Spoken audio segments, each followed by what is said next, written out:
NASA விஞ்ஞானிகள் வெள்ளி கிரகத்தில் இதுவரை நாம் எண்ணியதை விட அதிக செயல்பாடு இருக்கலாம் என்பதற்கான புதிய ஆதாரங்களை கண்டுபிடித்துள்ளார்கள். இது வேற்று கிரக வாழ்க்கைக்கான சாத்தியக்கூறுகளை திறக்கிறதா? வெள்ளி கிரகத்தில் என்ன நடக்கிறது என்பதை பற்றி இந்த வீடியோ தொகுப்பில் பார்க்கலாம். வெள்ளி கிரகம் பெரும்பாலும் பூமியின் இரட்டை கிரகம் என்று அழைக்கப்படுகிறது.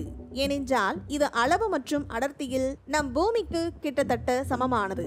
ஆனால் வெள்ளி கிரகம் பூமியைப் போல உயிர்கள் வாழ ஏற்றதாக இல்லை. அதன் மேற்பரப்பு வெப்பநிலை 464 டிகிரி செல்சியஸ் வரை இருக்குமாம். மேலும் அதன் வளிமண்டலம் கந்தக அமில மேகங்களால் நிறைந்துள்ளது. வெள்ளி கிரகத்தின் வளிமண்டல அழுத்தம் பூமியின் கடல் மட்ட அழுத்தத்தை விட 92 மடங்கு அதிகம். இது ஒரு கடலின் ஆழமான பகுதியில் உள்ள அழுத்தத்திற்கு சமமாகும்.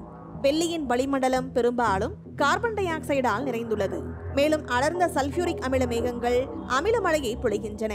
இந்த கொடிய சூழ்நிலைகள் இருந்த போதிலும் வெள்ளியில் ஏதோ அசாதாரணமான புவியியல் செயல்பாடு நடந்து கொண்டிருக்கலாம் என்று விஞ்ஞானிகள் நம்புகின்றார்கள். 2020ஆம் ஆண்டில் விஞ்ஞானிகள் வெள்ளி கிரகத்தின் மேகங்களில் பாஸ்பீன் என்ற ஒரு வாயுவை கண்டுபிடித்தார்கள்.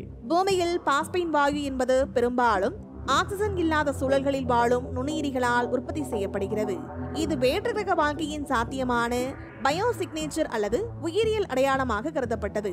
அப்போது இந்த கண்டுபிடிப்பு உலகெங்கிலும் பெரும் பரபரப்பை ஏற்படுத்தியது. சமீபத்தில் நாசா விஞ்ஞானிகள் வெள்ளி கிரகத்தில் எரிமலை வெடிப்புகள் கடந்த சில ஆண்டுகளில், அதாவது ஒப்பீட்டளவில் சமீபத்தில் நிகழ்ந்திருக்கலாம் என்பதற்கான மிகவும் உறுதியான ஆதாரங்களை கண்டுபிடித்துள்ளார்கள். இது வெள்ளி கிரகத்தின் மேற்பரப்பில் உள்ள எரிமலை அம்சங்களின் பழைய தரவுகள் மற்றும் புதிய தரவுகளை ஆய்வு செய்வதன் மூலம் கண்டறியப்பட்டது. 1990களில் வெள்ளியை படம் பிடித்த மெக்லன் விண்கலத்தின் தரவுகளை விஞ்ஞானிகள் மீண்டும் ஆய்வு செய்துள்ளார்கள். இந்த தரவுகளை தற்போதைய உயர் தெளிவுத்திறன் கொண்ட ரேடார் படங்களுடன் ஒப்பிடும்போது ஒரு குறிப்பிட்ட எரிமலை பகுதியில் மேற்பரப்பில் குறிப்பிடத்தக்க மாற்றங்கள் ஏற்பட்டிருப்பதை கண்டுபிடித்துள்ளார்கள். ஒரு புதிய எரிமலை வெடிப்பால் ஏற்பட்டிருக்கலாம் என்று கூறியுள்ளார்கள். இது வெள்ளி கிரகம் முன்பு எண்ணியதை விட புவியியல் ரீதியாக மிகவும் சுறுசுறுப்பானது என்பதை காட்டுகிறது. ஒரு கிரகம் புவியியல் ரீதியாக சுறுசுறுப்பாக இருப்பது அதன் உட்புறத்திலிருந்து வெப்பம் வெளிவருவதையும் மேற்பரப்பில் மாற்றங்கள் நிகழ்வதையும் குறிக்கிறது. புவியியல் வாழ்க்கை என்பது ஒரு புதிய கருத்து. இது உயிரினங்கள் இல்லாமல் கிரகத்தின் புவியியல் செயல்பாடு வேதியியல் மாற்றங்களை ஏற்படுத்தி வாழ்க்கைக்கான மூலக்கூறுகளை உருவாக்க முடியும் என்ற கருதுகோளாகும். எரிமலை வெடிப்புகள் வெள்ளி கிரகத்தில் மீத்தேன், அமோனியா மற்றும் ஹைட்ரஜன் சல்பைட் போன்ற வாயுக்களை வெளியிடுகின்றன. மேலும் வெள்ளி கிரகத்தில் வாழ்க்கை உள்ளதா என்று உறுதியாக கூற முடியாது. ஆனால் புதிய கண்டுபிடிப்புகள் சில சாத்தியக்கூறுகளை திறக்கின்றன. ஒருவேளை வெள்ளி கிரகத்தின் மேற்பரப்பில் உள்ள கொடிய சூழ்நிலைகளுக்கு கீழே ஆழமான பகுதிகளில் வெப்பநிலை குறைவாகவும் அழுத்தம் அதிகமாகவும் இருக்கும் இடங்களில் நுண்ணுயிரிகள் வாழக்கூடும் என்று விஞ்ஞானிகள் கூறுகிறார்கள்.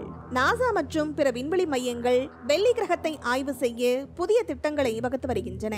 இந்த புதிய கண்டுபிடிப்பு வெள்ளி கிரகத்தை ஒரு நிலையான இறந்த கிரகம் என்ற நமது முந்தைய கருத்தை மாற்றியுள்ளது. இந்த வெள்ளி கிரகம் ஒரு டைனமிக் கிரகம். அதில் தொடர்ந்து புவியியல் செயல்பாடு நடந்து கொண்டிருக்கிறது. இது வாழ்க்கைக்கான சாத்தியக்கூறுகளை ஆராய ஒரு முக்கியமான கிரகம் என்பதை நமக்கு உணர்த்துகிறது என்று விஞ்ஞானிகள் கூறுகிறார்கள். மேலும் வெள்ளி கிரகத்தை படிப்பது பூமியின் எதிர்காலத்தை பற்றி அறிந்து கொள்ள உதவும்.